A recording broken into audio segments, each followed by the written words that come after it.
we're off to Blackland Farm the week after half term, 5th of June. The weather warms up, and it's this cold. There we are. But it's really important. There's lots of things that we need to talk to you about today. Some of you might, if you're up in Sussex, you may well know Blackland Farm. It's the big guy centre over near East Grinstead. Welcome, come in, come see. We go with a company called Tretco, and I've been working with them for probably 20 years. We've done schools at 14 with this one. Brilliant instructors, that's why we go with them. They're people who, in their spare time, go rock climbing, mountaineering. They're not just on a one-day course on abseiling. They are fabulous with the children. They spend all their time with us as well, and they are great. They're all fully qualified, and it's really that reason why we've been using them for so long. So just to go through the sort of safeguarding, all the instructors there, all the staff, all the volunteers, we go from the school, we're all DBS checked, all the instructors there are fully trained. And first aid as well, and we have first aiders with the staff as well. At all times, children are under supervision of a member of the school team. So with activity, what will happen is each group has an allocated member of staff. They will get breaks, so one of the others who don't have an allocated group will step in and take them to different activities. But every activity they go with a member of school staff and supervised at all times. When we get there, we and the Tretco staff set the boundaries because we are in a field on a site, so it is secure at night. The main gate is shut, but we are on a field, and there have to be boundaries so that those are made really clear where the children can go, where they can't go, what the expectations are. Things like at night time, if you need to get up to the loo, you have to wake up one of your teammates to go with you. Because when you're tired and it's dark at night, you get a bit disorientated. We're out there, we just watch children going backwards and forwards, don't we, till about 2 o'clock in the morning sometimes, just in their little quiet, no one and the children every year, and this year will be no exception, I know, their just behaviour is exceptional. And they get the boundaries, they understand why they're there to keep them safe, and that works really well. There is somebody up on duty all night as well, not one of us, but then they know where we are, they come and get us if there's a problem, and the children know where we are. So just to be clear, we are outdoors all the time in tents. Those are the ridge tents, these are the blue tents the children sleep in.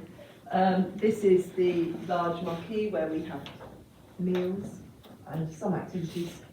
Because the sun's going to shine all week and it's going to be a perfect sort of 21 degrees, we won't spend a lot of time in there, but in the past where it hasn't been quite so obliging, we've had to do some activities in there and it's been, generally, we've been, oh no, I'm not going to say it, I'm going to lose a week.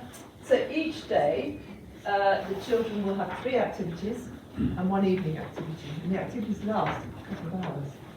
And they've also got to walk to the activity, which can be in the woods, can be up the hill, can be the other side, can be canoeing down in the reservoir. So there's an activity in the morning, there's one after lunch, then there's one before dinner, then we have dinner, and then there's one in the evening.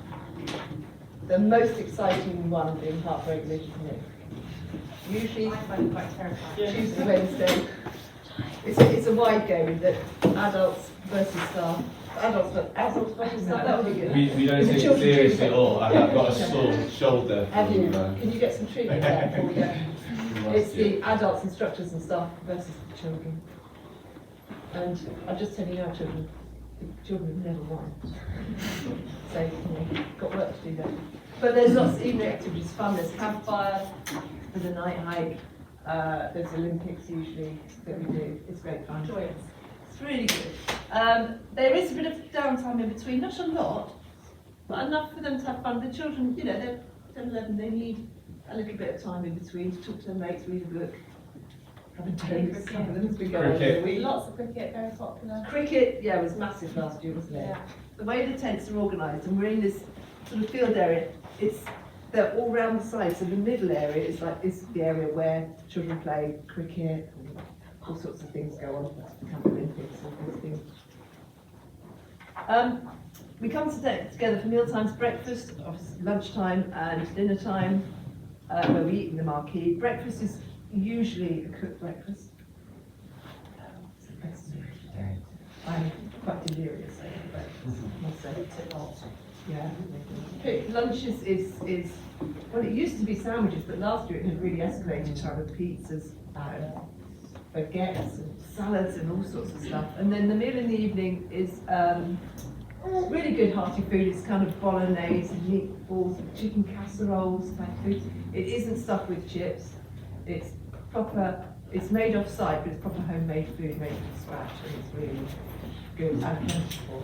And it has a pudding. You know, there's a pudding every night. I know, see lots of people's eyes lighting up.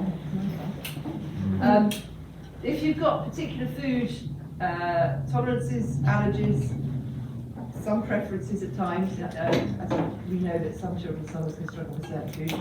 I know you would have put that on the medical form, and we will make sure, absolutely, that will all be forwarded to them. They're really good at making sure that they provide meals for the children depending on specific needs.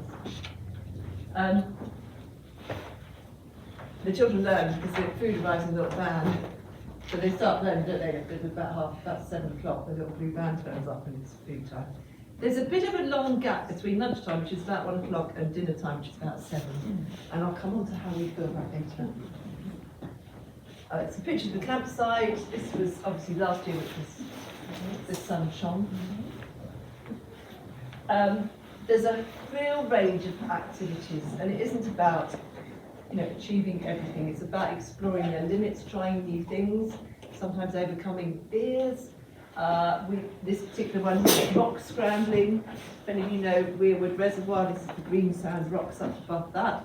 It's really fantastic. They're literally rocks that aren't that high, but you can scramble over and under and in and all sorts of fantastic things. Other activities include, there's quite a few high ropes activities. Ball jump, climbing up trees, walking along ropes, jumping off trees. Now, at all times they have a harness and they are attached to that. Nobody can fall anywhere. But those activities, some children and adults find quite challenging because they're a bit higher up. So quite often children start at the beginning of the week a bit nervous, not wanting to have a go, and they might get up the ladder. But then quite often by sort of midweek, they're throwing themselves into it. Once they overcome it, they're off. And really enjoy it. But there are other activities as well: canoeing, archery, things, orienteering, problem solving, den building. That are all on there. We don't force anyone to do anything. There's a huge amount of encouragement to go as far as we can. And we're proud of all their achievements. Those are some of the high ropes activities. The all aboard one gets me every year. It's going up basically a telegraph pole and standing 4 of them on a thing that's about a foot square, isn't it? So the instructors are I have done it. brilliant about encouraging. Yeah. They never put the pressure on, and they've got a lovely attitude, haven't Yeah. they? Very patient. They are incredibly patient, and the children sitting below also, use other. It's just support each lovely other, don't they? support It's each other, really and fabulous. lovely It's team part of the vibe. team, absolutely. Yeah. And they get very excited when somebody does overcome a fear or makes that next step. Children are great. Canoeing is a highlight of the week. The children love it. Now it's in the reservoir, which is based on clay, so it's mud. And in the kit list it says old clothes suitable for canoeing, and it means old because they're going to go into a bin liner. Some of them might do this on Monday and stay in the bin liner until they come home. Sorry about that. So they're going to be unpleasant when they come home. So you don't want anything new. It's usually a jumper that because if it's the weather's not as we've ordered, 21 degrees and balmy, it can be a little chilly, so they put on an old sweatshirt that might get a bit wet. So the canoeing really is old stuff. But those, it might be board shorts as well, that's fine, those sorts of things are fine. What doesn't work brilliantly are waterproofs, because as you can see, they have the opportunity to jump in. Now if that's the only set of waterproofs, that's kind of had it then for probably the rest of the week. So I think that year was particularly wet during the canoeing. But last year, Last 2 years, there we are, some of the other activities. They go abseiling off a 10-metre tower. Indoor as well. Sounds nothing to you at the top. I think some of the team building activities are my favourite actually. I like day building, that was good, down in the woods. Yes. Bit of mud on their faces. Yeah. Orienteering, Orienteering, yes, fabulous. Okay.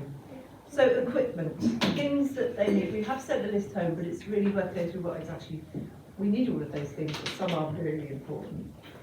Waterproof jacket and trousers if possible, because if it does rain, they're out all the time, and obviously jeans, wet jeans are horrible, and you're in them all day. So if there are, if you can do a cheap pair of waterproof trousers, that's really, really helpful.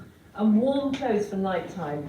Although it's June, it's amazing how chilly you get at Woolly night. hats. Onesies are great, woolly hats, I wear a hat to bed. hoodies Well, they I'm can happy layer with up. this. Yeah. So I didn't think I just put I that in there. did. About 2 layers. Sleeping bag do both, it's fine. But yeah, things they can layer on to keep warm.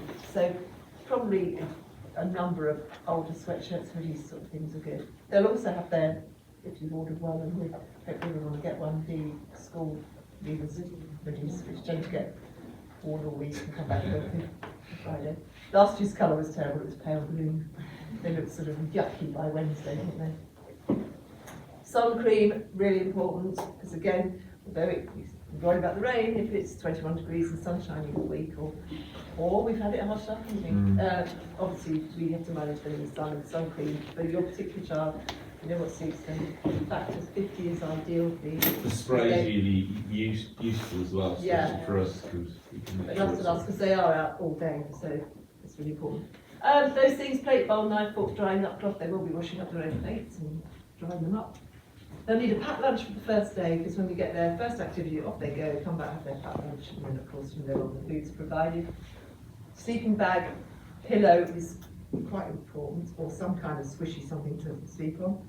And a mat, you know, a roll mat, hopefully, because it is quite hard, even for little ones.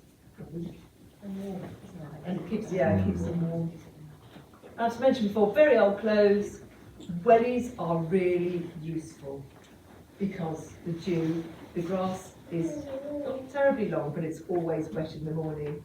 So quite often we've had situations where children's trainers, they've got wet just going to the loo and that, and they're kind of wet for the rest of the day. So having a pair of wellies, whether it's wet or whether it's just in the morning or at night, is really useful. And cake. Now I mentioned the big gap between lunch and dinner. About 4 o'clock after the afternoon's activities, traditionally, and parents have been amazing, we ask you to not only send us your child and their luggage, but a cake or something similar